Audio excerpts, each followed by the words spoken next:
January 1969. The United States is pulling ahead of the Soviets in the race to put the first man onto another world. It's a few months before the Apollo 11 mission leaves for the moon. The Soviets are not going to make a moon landing in time, they know that, but they have other tricks up their sleeve. The Soviets announce a record-breaking mission of their own. The first ever docking of two manned craft in space. It's a historic event, and it's also important for the future of the space program in the Soviet Union, critically important. At 11:20 a.m. on January 15th, Soyuz 5, piloted by Commander Boris Volynov, docks with the orbiting Soyuz 4 capsule 135 miles above the Earth. 90 minutes later, Volynov's two crewmates spacewalk across to Soyuz 4, the first such transfer in history. The Soyuz 4 crew prepares to head home, leaving Volynov and Soyuz 5 alone in the vast emptiness of space. The two cosmonauts return to Earth without any problems in Soyuz 4. A day later, Volynov prepares to return in Soyuz 5. That's when things start to go wrong. To safely re-enter the Earth's atmosphere, Volynov must uncouple the descent module from the service module he's been living in for the past 3 days. But when he fires the explosive bolts that should separate the modules, nothing happens. The service module doesn't disattach when it's supposed to, which means that Volynov's ship is entering the Earth backwards. Volynov plunges towards Earth at over 15,000 miles per hour with no heat shield. Re-entering nose first is certain death. The front end is not shielded against the heat of the re-entry. It will burn through.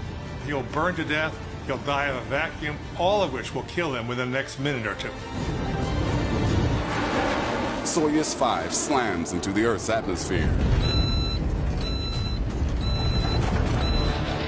Fear grips the ground staff in Moscow. Mission Control is helpless. They can't turn the Soyuz the right way round. They have to just wait and watch. As Soyuz 5 dives towards the ground, friction heats the exterior up to 5,000 degrees Fahrenheit. A superheated shroud of plasma begins to eat through the weak nose of the craft. The hatch seals are burning, and he hasn't got a spacesuit on, so he can feel the heat. Smoke fills the stricken capsule. He's now utterly convinced he's about to die within seconds. Volynov writes what he thinks are his last words in his logbook. And then he takes that and he stuffs it behind his back to try and protect it. Hoping that if any part of the capsule reaches the ground intact, that logbook will be protected by his charred corpse.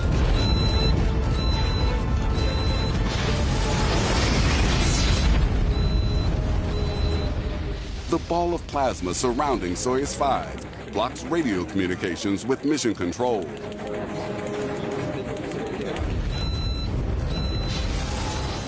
Ground staff track Volynov's capsule as it travels over Russia. But just before 11 a.m. on January 18th, the craft disappears from radar. The capsule is 1,500 miles off course and going at almost full speed. It crashes into the Ural Mountains, one of the most bleak and remote parts of Russia. Volynov's colleagues sit in silence as they contemplate their friend enduring a grisly death. One of them takes off a cap and begins passing it down the row to collect funds for a funeral.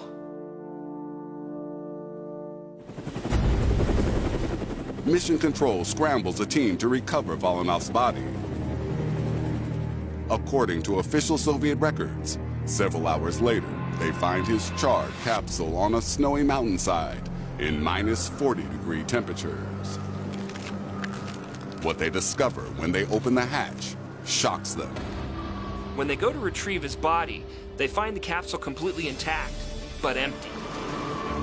There's no trace of him. Nothing. What's happened to Volynov on re-entry? How can he have simply vanished? When the rescue team explores the remote crash site, it spots traces of blood in the snow nearby. They begin to wonder if they've been beaten to the craft by wolves or bears. The team scours the area for human remains, but instead reports finding only a trail of human footprints. The tracks lead them to a peasant shack, and inside they are stunned to discover the doomed cosmonaut alive and only suffering from a few broken front teeth. Against gargantuan odds, not only did Volynov survive the calamitous re-entry of the craft without spacesuit protection or a functioning heat shield, he survived exposure to extreme G-forces and a near full-speed impact with the ground.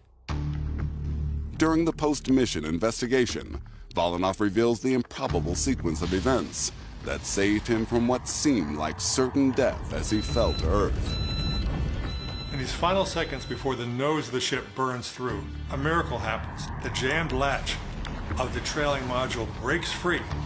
The capsule rights itself, and Volynov realizes that he may live to see the next minute. The last-minute flip enabled Volynov to deploy the braking parachute. But his troubles weren't over. When his parachute is released, it tangles itself up. He rotates, twisting the parachute shroud lines together, and then untwisting.